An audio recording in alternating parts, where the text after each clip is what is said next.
Jenny had 6 hours before loan sharks killed her for $500K. She was broke, sitting in an abandoned garage with nothing. A Hell's Angel walked in and threw his keys on the table. She asked the one question everyone wants to know. Why would you save me? Her mom had just died last year. She'd been alone her entire life with no family. This stranger pulled out a photo of her mom from 25 years ago. He said 5 words that changed everything. I'm the father who left. When Jenny looked at the keys, they weren't just to his bike. The deed underneath was to his house, his entire life. Her phone buzzed with a text. We know he's there. The loan shark sent a message. Now we want $750K. He knew giving her everything wouldn't be enough. What the loan sharks didn't know was he'd already made one call before walking in. The real reason he came wasn't to save her. It was to make them pay for what they did to her mother. Jenny stared at the keys on the table. They sat next to a house deed and a photo of her dead mom. The biker stood across from her. His leather vest had the Hell's Angels patch. His arms were covered in tattoos. "You're my father?" she said. Her voice shook. "Yeah," he said. "Name's Axel." She wanted to scream. She wanted to cry. But the clock on the wall said 1:47 a.m. She had less than 5 hours now. "Why now?" she asked. "Mom died a year ago. Where were you?" Axel looked at the floor. "I didn't know about you. Your mom never told me she was pregnant. I found out 2 weeks ago when her lawyer called." Jenny picked up the photo. Her mom looked so young. She was smiling at the camera. Axel stood next to her with his arm around her waist. "You left her," Jenny said. "I was 22 and stupid," Axel said. "I was scared of being a dad, therefore I ran. I've regretted it every day since." Jenny looked at the keys again. "This won't be enough. They want $500,000. "The house is worth $450," Axel said. "The bike is worth $60. We'll figure out the rest." "There is no rest," Jenny said. "They'll kill me anyway." Axel's jaw tightened. "Not if I'm standing here." "You don't understand," Jenny said. "These aren't normal people. They're connected. They have people everywhere." "So do I," Axel said. Jenny's phone buzzed. She looked at the screen. It was a photo of Axel's bike in the parking lot outside. The text said, "We know he's there. Now we want $750,000.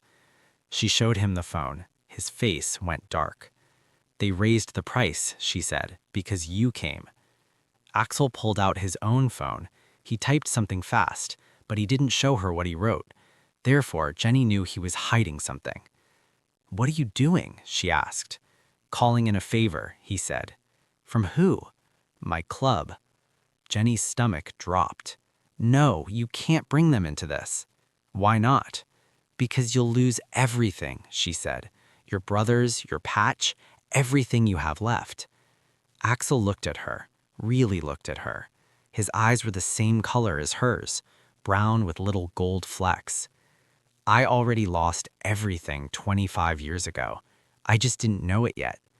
His phone rang. He answered. "Yeah, I need the club's emergency fund, all of it." Jenny heard a man's voice on the other end. It was loud, angry. "I can't tell you why," Axel said. "You're just gonna have to trust me." The voice yelled louder. Axel's face stayed calm, but his hands shook. "I know the rules," Axel said. "I know what this means. Therefore, I'm asking anyway." He hung up. He looked at Jenny. "They're voting right now. If they say no, I'm out of the club. If they say yes, I owe them a debt I can't repay." "Why would you do that for me?" Jenny asked. "You don't even know me." Axel put the photo of her mom back on the table. "I knew her, and she was the best thing that ever happened to me, but I was too blind to see it. Therefore, I'm not making that mistake twice." Jenny's phone buzzed again. Another message. 4 hours left. Bring the money to the docks. Come alone, or we will start cutting." Axel read it over her shoulder. His face changed. It wasn't fear, it was something else. "What?" Jenny asked. "The docks," he said quietly. "What about them?" He looked at her. That's where they killed someone else 6 months ago, a girl who couldn't pay. The cops never found her body, but my club did. Jenny's blood went cold. How do you know that? Because we're the ones who buried her. Axel's clubhouse sat 15 minutes away. Jenny rode on the back of his bike. The wind cut through her shirt. Her arms wrapped around a stranger who shared her blood. They pulled up to a warehouse. Motorcycles lined the front, at least 20 of them. "Stay close," Axel said. "Don't talk unless someone asks you a direct question." Inside, men in leather vests stood in a circle. They all turned when Axel walked in. A big man with a gray beard stepped forward. "This is her?" he asked. "Yeah," Axel said. "This is Jenny." The man looked her up and down. "She doesn't look like much." "She's my daughter," Axel said. The room went silent. Jenny heard someone whisper. Another man laughed but stopped when Axel glared at him. Graybeard crossed his arms. "You told us it was an emergency. You didn't say it was family drama." "It's not drama," Axel said. "She's in trouble, real trouble. Therefore, I need the emergency fund." "How much trouble?" Graybeard asked. $750,000, Axel said. Someone in the back whistled. Another man shook his head. "That's the whole fund," Graybeard said. "That money's for the club, not for some girl who shows up out of nowhere." "She's not some girl," Axel said. His voice got louder. "She's blood." "Your blood," Graybeard said, "not ours." Jenny felt every eye in the room on her. She wanted to disappear. She wanted to run, but Axel's hand touched her shoulder. He squeezed once. It meant stay. "I've been loyal to this club for 15 years, Axel said. "I've bled for you. I've lied to cops for you. I've done things I'll never talk about, and I've never asked for anything. But I'm asking now. Therefore, you owe me this." Graybeard's face didn't change. "We voted while you were riding here. It was close, real close." Axel waited. Jenny's heart pounded. 12 said yes, 11 said no. Axel's shoulders dropped. Relief washed over his face. "But there's a condition," Graybeard said. The relief disappeared. "What condition?" Axel asked. "You give up your patch tonight. You're out of the club. Therefore, this is a loan to a civilian. You pay us back in full in 6 months or we come for everything you own." Jenny grabbed Axel's arm. "Don't do this, please." Axel didn't look at her. He stared at Graybeard. 6 months isn't enough time. "Then you better work fast," Graybeard said. "Those are the terms. Take them or leave them." The room waited. Jenny's phone buzzed. She looked down. Another message. 3 hours. We're getting impatient. Here's what happens when we get impatient. A video started playing. It showed a man tied to a chair. He was screaming. Someone was breaking his fingers one by one. Jenny dropped the phone. Axel picked it up. He watched the video. His face turned to stone. "Is that what they'll do to her?" Graybeard asked. "Worse," Axel said. Graybeard nodded. "Then I guess you better decide fast." Axel looked at Jenny, really looked at her. She saw the choice happening behind his eyes. The club was his family. These men were his brothers, and he'd built his entire life around them. But she was his daughter, the one he never knew, the one he'd already abandoned once. "Therefore, I guess I'm a civilian now," Axel said. He took off his vest. The Hell's Angels patch stared up at everyone. He folded it carefully. He handed it to Graybeard. "I'll have your money in 6 months," Axel said. Graybeard took the vest. "You better, because if you don't, we don't just take your house, we take your life." He walked to a safe in the corner. He pulled out stacks of cash. He counted them out. $750,000 sat on the table. Jenny's phone buzzed again. This time it was a photo. It showed the outside of the clubhouse. The text said, "We're watching. Bring the money alone. If the bikers follow you, your father dies first." Axel read it. His face turned pale. "They're already here." Jenny carried the duffel bag full of cash. Her arms shook from the weight. Axel walked beside her, but he couldn't come to the meeting. The loan sharks had been clear. They stood in the parking lot outside the docks. Axel's bike was parked behind them. The club members watched from their warehouse across the street. "I should go with you," Axel said. "They'll kill you," Jenny said. The text was clear. "They might kill you anyway." Jenny looked at the dark pier ahead. Water lapped against wooden posts. A single light flickered at the end. "Why did they pick this place?" she asked. Axel's jaw tightened. "I told you, this is where they killed that other girl." "What was her name?" "Sarah. She was 19. Jenny's stomach turned. "Did you know her?" "No, but her boyfriend was in a rival club. Therefore, they made sure we found the body. It was a message." "What message?" "That they own this city." Jenny's phone buzzed. 5 minutes. Come alone or we start shooting." She looked at Axel. He was a stranger 3 hours ago. Now he was the only person in the world who cared if she lived. "If I don't come back," she started. "You're coming back," Axel said. "But if I don't, then I'm coming in after you, and I'm bringing every bike in that warehouse. Therefore, you better come back, because if you don't, a lot of people are going to die tonight." Jenny picked up the bag. It was so heavy. $750,000 in cash, more money than she'd ever seen. She started walking toward the pier. Her footsteps echoed on the wood. The water below was black. She couldn't see the bottom. A man stepped out of the shadows. He wore an expensive suit. 2 other men stood behind him. They had guns. "Jenny," the man said. He smiled. "You brought a friend tonight." "I came alone." The biker in the parking lot would disagree. "He's leaving," Jenny said. "I have your money." The man walked closer. He was young, maybe 30. He looked like he should be in an office, but his eyes were dead. Therefore, Jenny knew he'd killed before. "Open the bag," he said. She unzipped it. Cash filled every inch. He nodded to one of his men. The man started counting. He pulled out stocks. He checked for fake bills. "Why did you raise the price?" Jenny asked.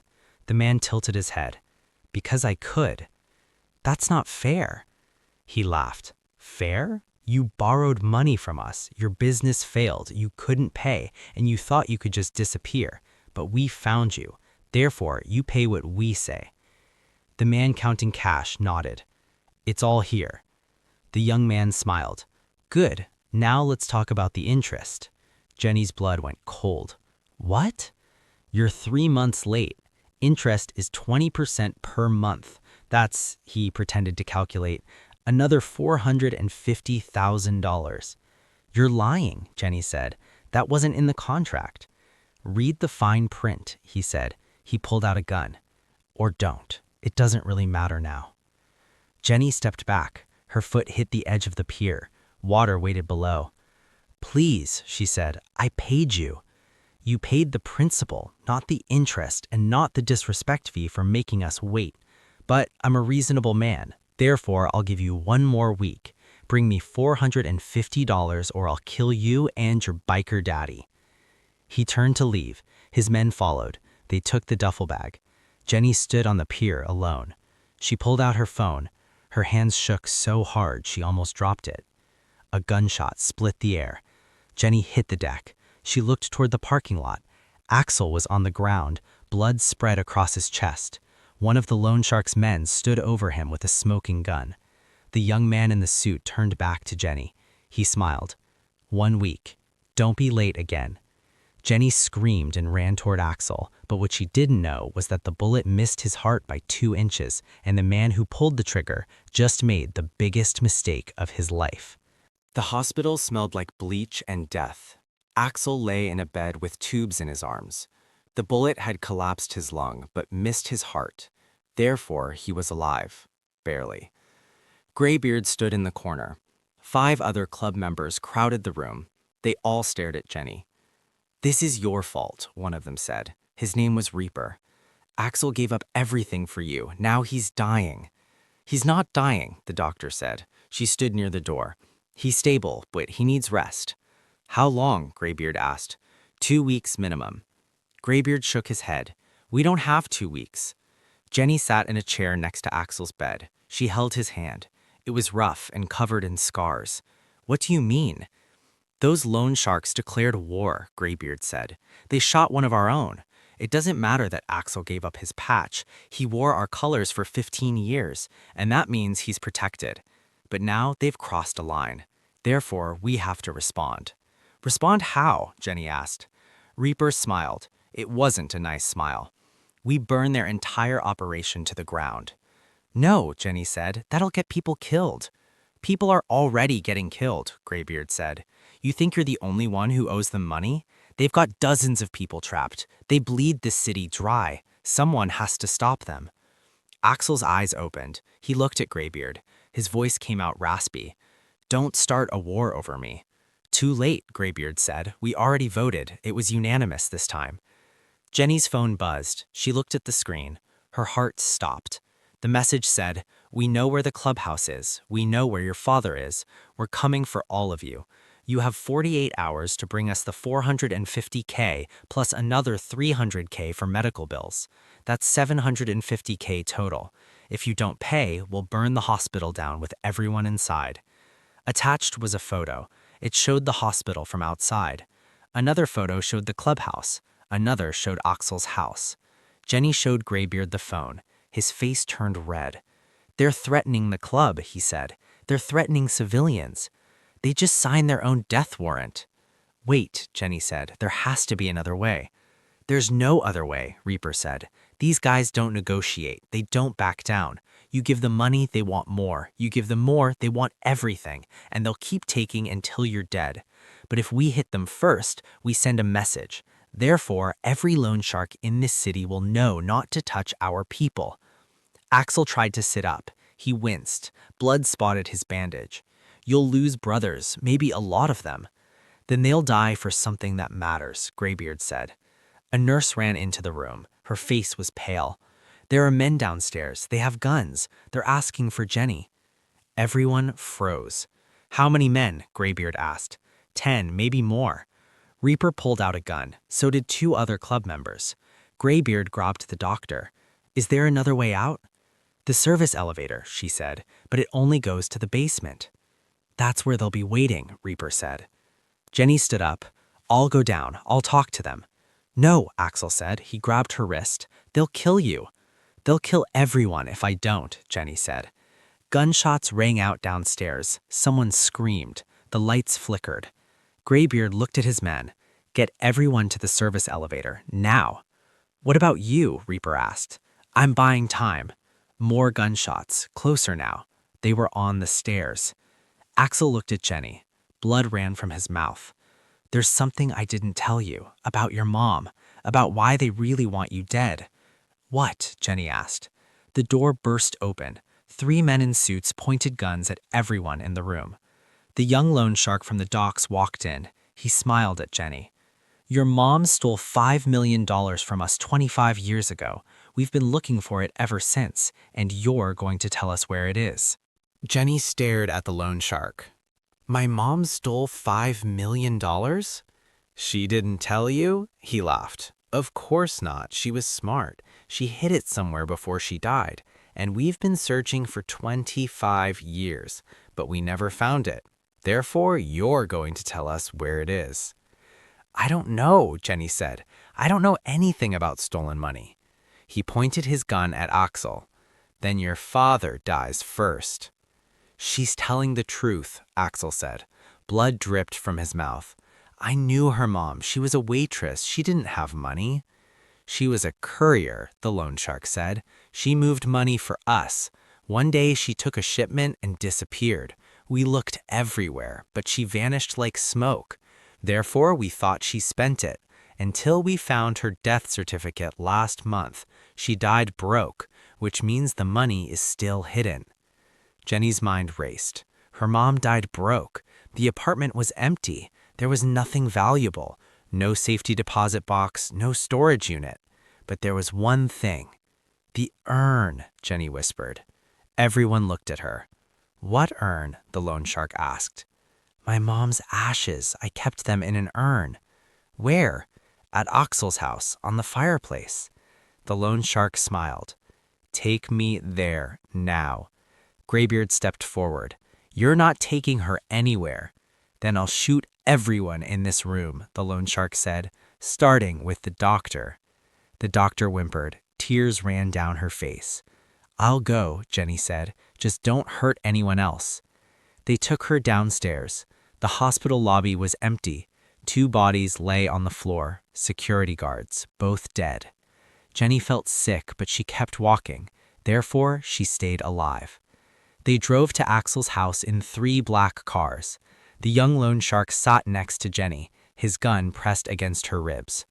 Your mom was smart, he said, hiding money in an urn. No one would ever check.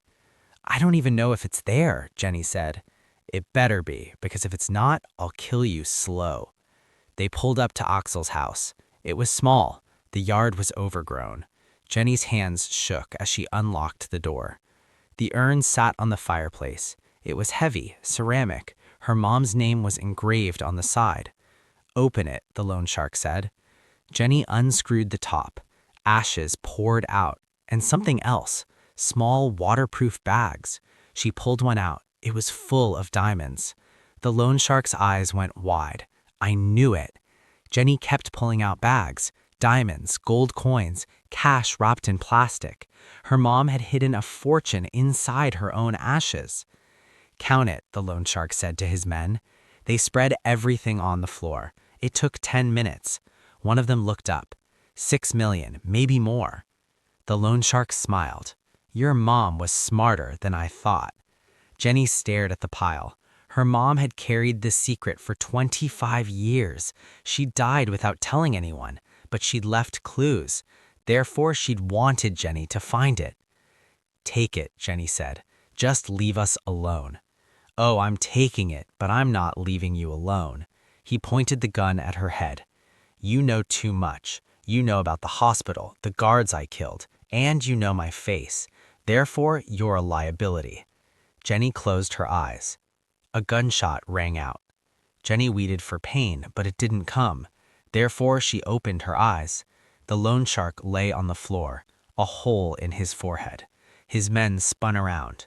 Axel stood in the doorway, blood soaked through his hospital gown. He held a gun. Graybeard and 5 club members stood behind him. You should have killed me when you had the chance. The club members moved fast, guns fired. The loan sharks tried to run, but they didn't make it far. In 30 seconds, it was over. Jenny stood in the middle of the room. Diamonds and blood covered the floor. Axel collapsed. Graybeard caught him. Get him back to the hospital now. Jenny picked up one of the waterproof bags. She looked at Graybeard. Take what we owe you, 6 months early. He stared at the pile. This is more than we're owed.